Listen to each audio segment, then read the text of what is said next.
He was born and raised in Pasadena, California. Went off and got a MS at UCLA and a PhD at Montana State. And then he went back to be at the Jet Propulsion Laboratory in Pasadena again for 25 years. So I was talking to him ahead of time, and he says, I said, so it's a lot colder up in Bozeman where he lives now. And he said, oh, but I love it. And he loves being away up in nature. But so he, among other things, was a program manager overseeing the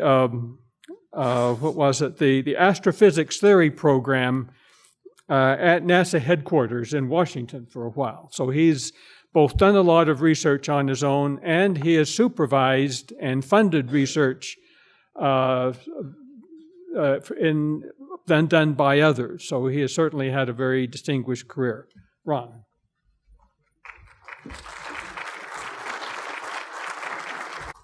Thanks. The only thing I just want to add is that being the disciplined scientist for the astrophysics theory program sounds much cooler than it really was.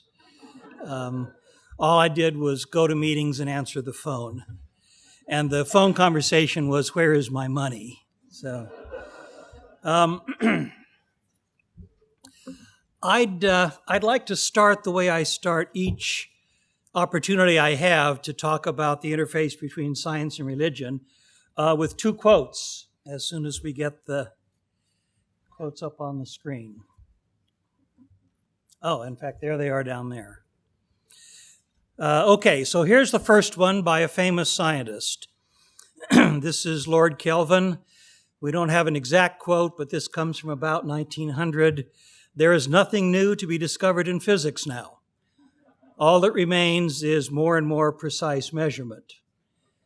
So first, let's be clear. Is this right?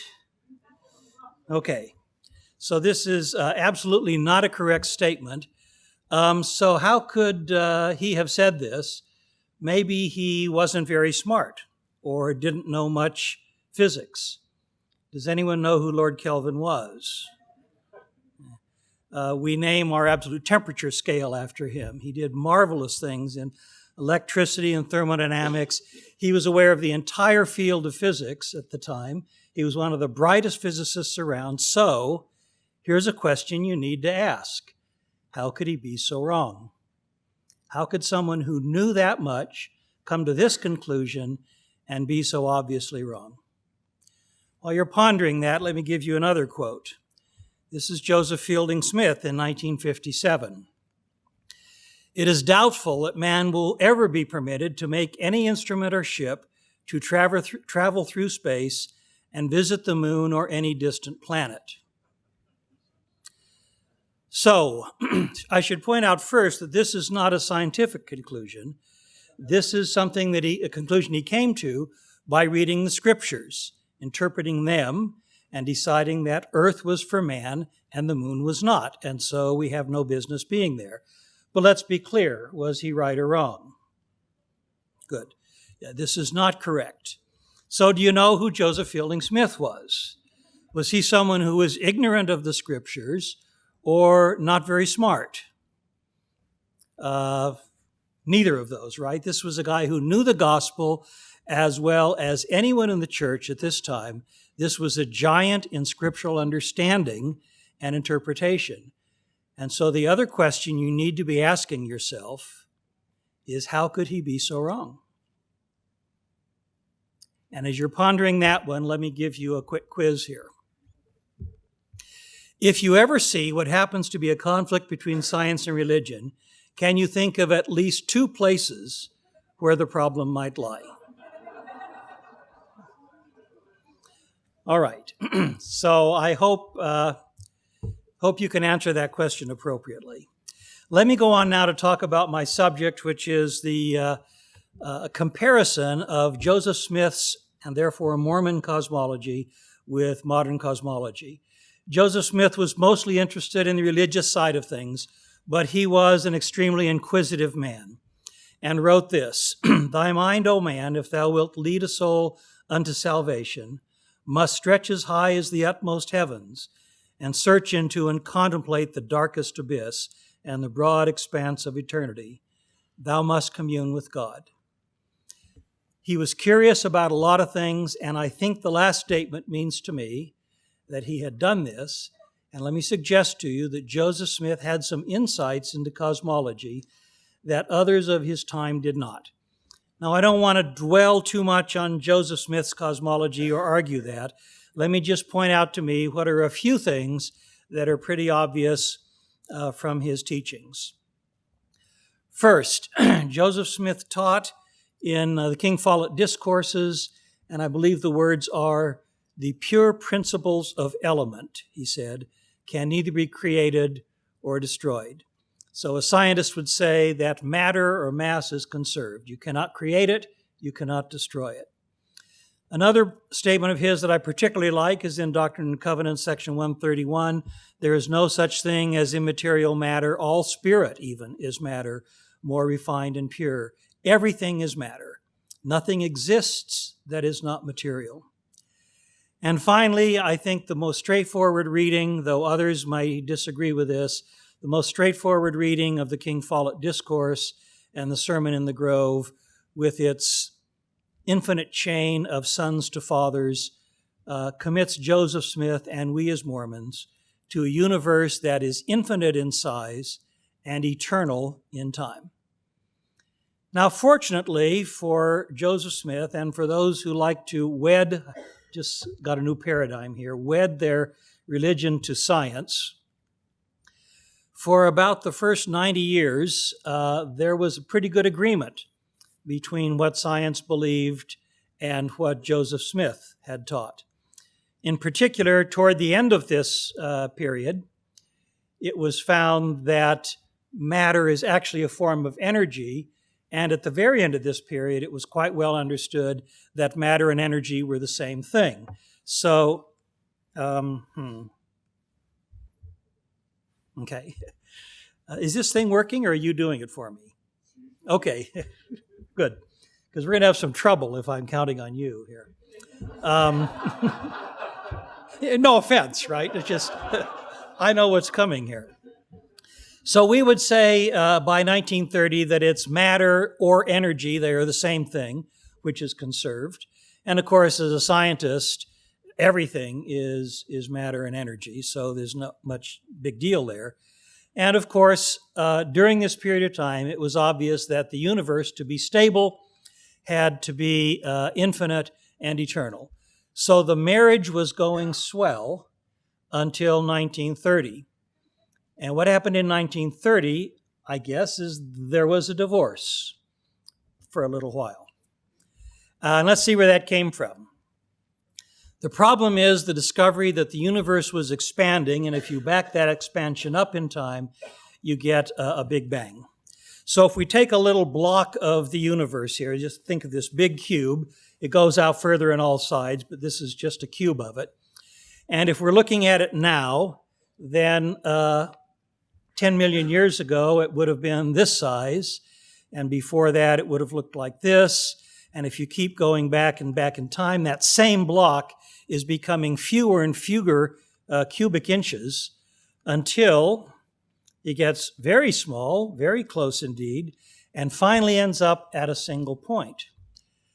And that's as far as science can really go. We can see this and we come to the conclusion that everything that exists had 13.7 billion years ago to be right here in this room. Okay, right there, in fact. And the question then is, well, where did that come from? Now, the problem is that in 1930, you had some people waiting in the wings trying to give the answer to this, and in particular, a lot of religious people said, well, it's that God, who exists outside of space and time, created this out of nothing. And I'm going to take a slight side path here. I just have to comment on that. Okay? There's things about that I have never understood. Sometime I'd like to pin down a Catholic or Protestant and try to work this out with him. But so let me get this straight. God, who lacks nothing, needs nothing, desires nothing he does not already have, nevertheless creates a universe and people who will live in it. Why would he do that? What's worse, he loves good and hates suffering, yet the result of his action is that most of his creations, at least his children, who come to earth and don't hear about him but don't have faith in him, will suffer forever, eternally shut out from his presence. Why would he do that? And as we now know, he makes it all so big. Why would he do that? Well, I don't know. Let's get back to the story. The scientists also had an answer as to where this singular point at the beginning of the universe came from. And you are looking at it. That's not completely fair, but the thing is, this is a tough question, and no one really has a good answer. And the best answer is, well, maybe it was a quantum fluctuation in, of course, there wasn't anything there, so I don't know, in something. Okay. But there's one thing on which the Catholics and the Protestants and the scientists and everyone else agrees. Joseph Smith had to be wrong. Okay. All right. So let's take a look at this and see one particular example of that. So about 10 years ago, there was a new book that came out called The New Mormon Challenge. And there was a chapter in there called Creation and Defense of Creation, an examination of the Mormon doctrine of creation and a defense of creation ex nihilo. And basically what it said was this is one of the phrases I love from it. The Big Bang, they said, represents the origin of all matter and energy, even of physical space and time themselves. And that's right, as we have seen. Therefore, it is irreconcilable with the theory to hold that matter, energy are eternal, or that God is the physical product of a beginningless progression. Thus, Big Bang cosmogony is a veritable dagger at the throat of Mormon theology. Now, I'd just like to point out that this book came out in 2002. As it came out, it was already about 20 years out of date, and the things that they said about the Big Bang were known to be absolutely wrong. So, in fact, there were big problems with standard Big Bang cosmology. There are big problems, and I'd like to talk about one of these, though there are probably 3 or 4 others. The problem here is what's called the horizon problem. So the idea basically goes like this.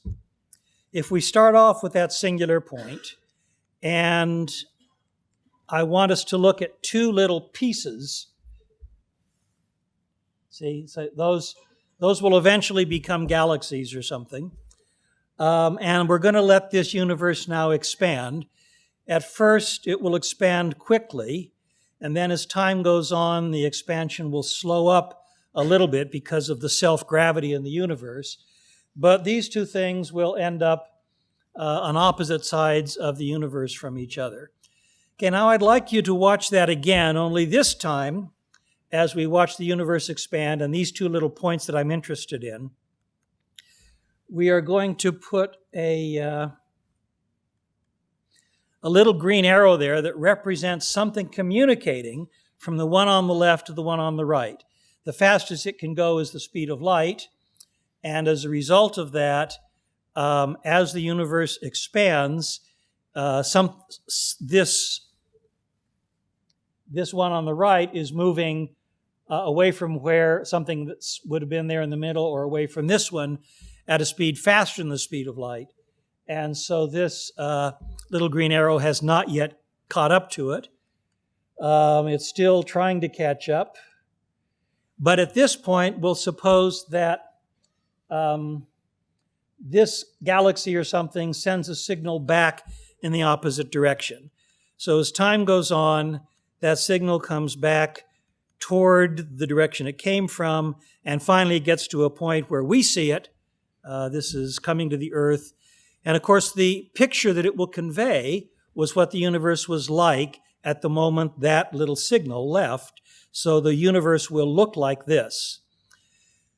So here is the point. This is at the time when that little green arrow had not yet cut up. There is no way that the material on the left and the material on the right could have had any communication, any connection with each other.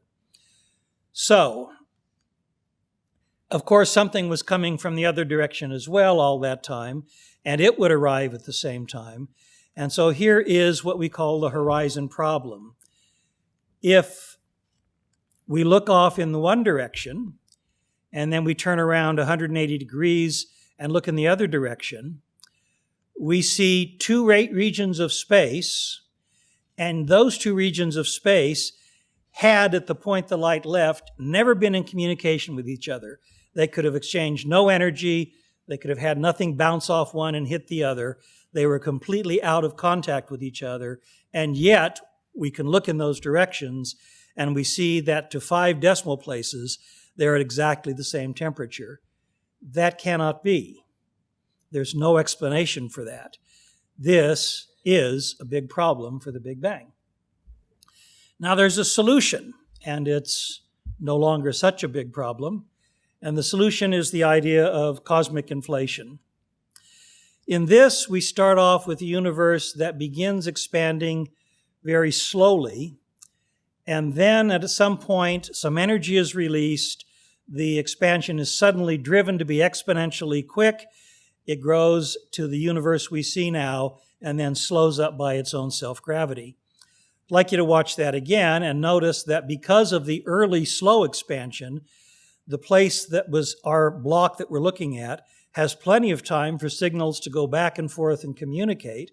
Then once it does this exponential expansion, the universe seems much larger. I mean, that block is much larger than it ought to be if it had been expanding uniformly. And so, as we look off in one direction and in the other direction, we see two regions of space that, because of that early, slower expansion, were long in communication with each other. So, in fact, it is no surprise that they managed to get to the same temperature to within 5 decimal places. So, the horizon problem is solved by this idea of a Big Bang followed by an early time of inflation that expanded the universe greatly in a very short period of time. So here's an important question. So what? What does that do to the conflict that I was bringing up? And you could say, well, haven't we just replaced the simple Big Bang, where we start off at an initial time at 0 and it increases in size, but slows up due to its own self-gravity, with a more complicated one in which the universe starts off from a Big Bang, expands greatly, and then slows up. Isn't there still a single creation of something out of nothing at the instant of the Big Bang? And the answer is no. And here's the reason. Because for that inflation to take place after the universe was in existence, there had to be a mechanism. Most people, most physicists think of a scalar field called the inflaton, and this is a graph of its potential energy as a function of the size of the field. It would start off at some initial point near 0, and as it rolled down to the bottom of the potential, as the value of that field evolved, it would provide the energy needed to drive the inflation and create that huge exponential increase in the size. But because there was a mechanism, because there had to be a mechanism in the existing universe after the Big Bang, that mechanism must still be available in the universe today. And so there still should be able, in our own universe, for this thing to take place again. And this leads us to the idea of eternal inflation. That is, some areas of our own universe may yet have this sort of inflation happening to them. So this is a nifty, I didn't produce this. This is really good. Picture, you have to think of these as little two-dimensional surfaces, and this is a graph of a set of them. So we start with the Big Bang, that initial singularity. Then something happens, that scalar field intervenes, and inflation occurs.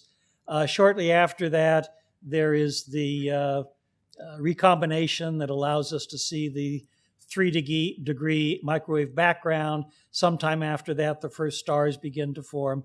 And so in each of these slices, we see the universe as it evolves. And we are living up here now, some 13.7 billion years after the beginning. But the point then about inflation is because the mechanism still has to be available, we could come to some point in some little disk in our present two-dimensional disk, in our present two-dimensional space here, and that could inflate and produce another one of these things. And of course, if that could happen, then let's think about the Big Bang that created our own universe. It could be that we are not the first space that ever existed, in fact, pretty likely, but that we were such a little point in a previous universe. And if we just look at one slice of this, that as time goes on, the existence of this new little piece of inflation happens at the expense of moving the rest of the space away from it. And so we would have existed in a previous universe and so our inflation was not creating from nothing, but in fact was creating from a universe that already existed and just inflated. In fact, this picture, however, makes it look like the distance from up here and down there is now huge, and that doesn't quite work right. So the only way you're going to be able to see this properly is this. I'm going to give you a two-dimensional universe now that is the surface of a sphere. So the Earth would be a little two-dimensional disk, and you and I would be little two-dimensional stick figures that run around here. The inside of this sphere does not exist. The outside of the sphere does not exist. Only the two dimensions make up the entire universe. But because we live in a three-dimensional universe, we can picture the universe expanding. So let's do that. I'm going to let it expand and get bigger and bigger and things getting further and further away. But now at some point during that expansion, some region might also experience inflation. And if that was the case, the expansion of the universe would look like this, getting bigger and bigger. And suddenly, at some point, there is one of these inflation events. That little piece begins to grow exponentially and creates a new bubble universe. And in fact, we may have lived in one of those, and we ourselves might be the product of a previous universe, and which also might be the product of a previous universe. So let me go back. We'll take a look at the cosmology up to 1930, when the divorce occurred. At this point, because of the Big Bang, we could no longer say the things that we have here. But because of what we now know about the Big Bang and because of the possibility of eternal inflation, cosmology in the present day agrees with all of this and points out that, we're not for sure, but it's certainly possible that the universe can be infinite and eternal. And we are once again reconciled with the science. The marriage has been put back together, and Joseph Smith and modern cosmology have absolutely no variation or difference between them. And I think that's right. That's it. Thanks. That's the question for you.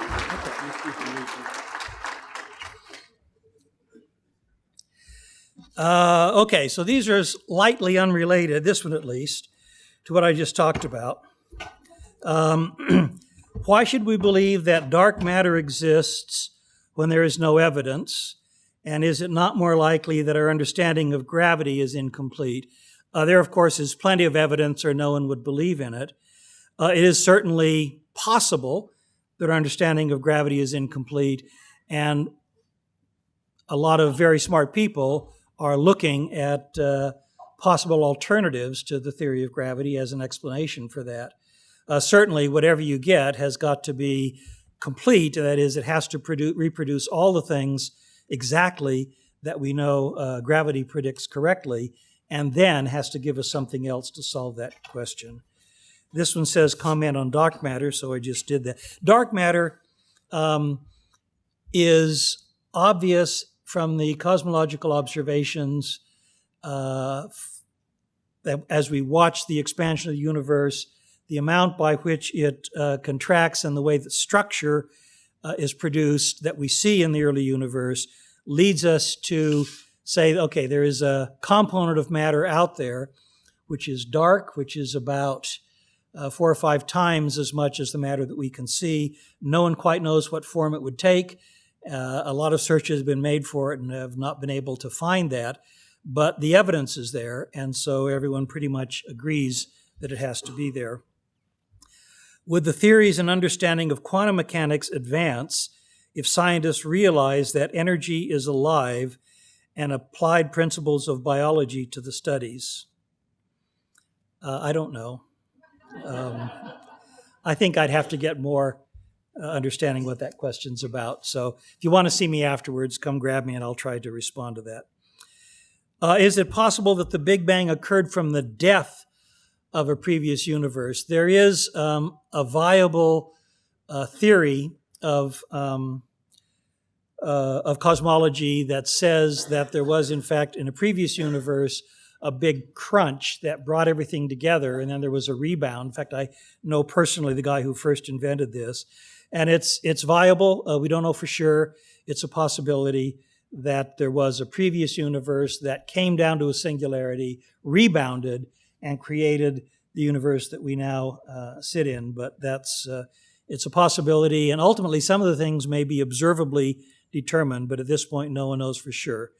Is it possible was the question. The answer is yes. The universe is filled with galaxies. What is outside the universe? There is no outside the universe. Okay, if the universe is infinite, then as far as you can go in that direction, there are galaxies. If the universe turned out to be finite, I don't want to spend a lot of time on that, then as far as you can go out in that direction, there's galaxies. It's just if you go far enough, you end up back here at the same podium. Okay, but there is no outside. There is nothing outside the universe. In any direction I can point, I can tell you everything that's there. Could a black hole have something to do with the bubble caused by universe inflation, that the black hole was where the birth of the universe came from? A black hole is a solution of the Einstein equations. There are a number of ways that you can think of physically that geometry of a black hole coming into being. In a sense, you could argue that the singularity at the beginning of the universe is a black hole if you believe that there was a singularity there. But it doesn't fulfill a lot of the geometrical requirements of being a black hole. So it has some things in common with a black hole and some things not. And I guess I can't give a very good answer to that, but my best answer is I don't think so, but I'm not sure I could answer that completely. Very good. Good. Thank you. Thank you. That's a good one.